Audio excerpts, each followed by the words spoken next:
मिल्कीपुर आप नहीं लड़ रहे हैं और उसका कारण बहन जी ने बताया था, लेकिन एक बड़ी बात ये कि आपके वोटरों को अब आगे क्या करना है, वो संदेश क्या है? हमारे वोटर मिल्कीपुर में जो माननीय जी ने कहा है वही करेंगे। बड़ी प्रेस कॉन्फ्रेंस मायावती जी ने अपने जन्मदिन के मौके पर की है। आप लोग ढेर सारे कार्यक्रम कर रहे हैं, उसमें संगठन की दृष्टि से, सुधार की दृष्टि से उन्होंने कहा कि आने वाले वक्त में सुधार हो, उसके लिए कार्यक्रम होंगे। वो क्या कार्यक्रम होंगे, वो आप अगर बता पाए? जो भी चुनाव होगा उसके लिए बहुजन समाज पार्टी की बहुत मजबूत तैयारी है। उन्होंने ये भी कहा कि हो सकता है कि कुछ एक पार्टियों के वादों में आकर हमारे वोटर शायद उन वादों के कारण उधर चले जाते हो, लेकिन वो वापस आएंगे और संगठन को हम मजबूत करेंगे। वो समाज जान रहा है और देख रहा है जी। कि बहुजन समाज पार्टी का हित सिर्फ बहुजन समाज पार्टी झंडे तले हो सकता है, वरना नहीं। चाहे जिस मुद्दे पर मामला हो, चाहे हमारे आरक्षण को वर्गीकरण का मामला हो, चाहे अभी अमित शाह जी ने जो सदन में इस तरह बोला है, इस मुद्दे पर माननीय बहन जी मुखर होकर सामने आई है और बहुजन समाज पार्टी के लोग उस मुद्दे पर पूरी तैयारी से लड़ने का काम किए हैं। मिल्कीपुर आप नहीं लड़ रहे हैं और उसका कारण बहन जी ने बताया था, लेकिन एक बड़ी बात ये कि आपके वोटरों को अब आगे क्या करना है, वो संदेश क्या है? हमारे वोटर मिल्कीपुर में जो माननीय जी ने कहा है वही करेंगे।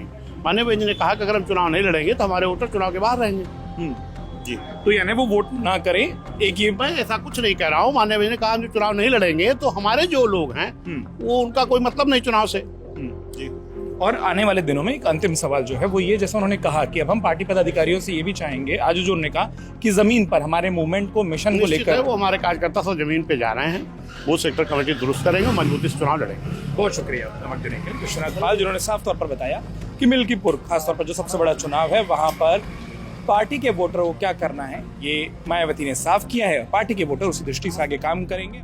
बहुजन समाज पार्टी की मुखिया मायावती ने अपने जन्मदिन के मौके पर उत्तर प्रदेश की राजधानी लखनऊ में बसपा कार्यालय में एक बड़ी प्रेस कॉन्फ्रेंस को संबोधित किया। इस दौरान मायावती ने ढेर सारी बातों को रखा। उन्होंने जो विपक्षी पार्टियां हैं, चाहे वो भारतीय जनता पार्टी हो, चाहे वो कांग्रेस हो और या फिर समाजवादी पार्टी हो, उन तीनों पर तीखे हमले किए हैं। साथ ही साथ मायावती ने अपने वोटरों को भी संबोधित करना वो नहीं भूली। उन्होंने कहा कि मूवमेंट और मिशन के लिए जो वो राजनीति करती है वो जारी रहेगी, लेकिन इन सब के बीच में उनके वोटर दूसरी पार्टियों के लोक लुभावन वादों में आ जाते हैं और इसीलिए वोटिंग के दौरान ध्यान नहीं रखते हैं कि क्या होना चाहिए। अब मायावती ने यह कहा है कि वो आगे आने वाले वक्त में आने वाले चुनावों के लिए खास रणनीति बनाएंगी। इस रणनीति को लेकर वो अपनी पार्टी के पदाधिकारियों से, नेताओं से, कार्यकर्ताओं से बात करेंगे। और मेरे ठीक पीछे जो बहुजन समाज पार्टी का प्रदेश कार्यालय आप देख रहे हैं, ये वही कार्यालय है जहां पर वो तमाम बैठकें होंगी, जहां पर वो तमाम रणनीतियां बनेंगी, जहां पर वो तमाम मीटिंग्स होगी।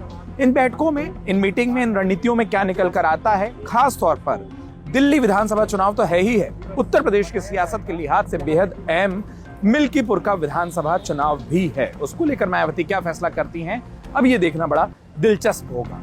लखनऊ से अमर उजाला के लिए उत्कर्ष चतुर्वेदी। अमर उजाला जीवांजलि के सारथी की मदद लें और महाकुंभ में स्नान जरूर करें।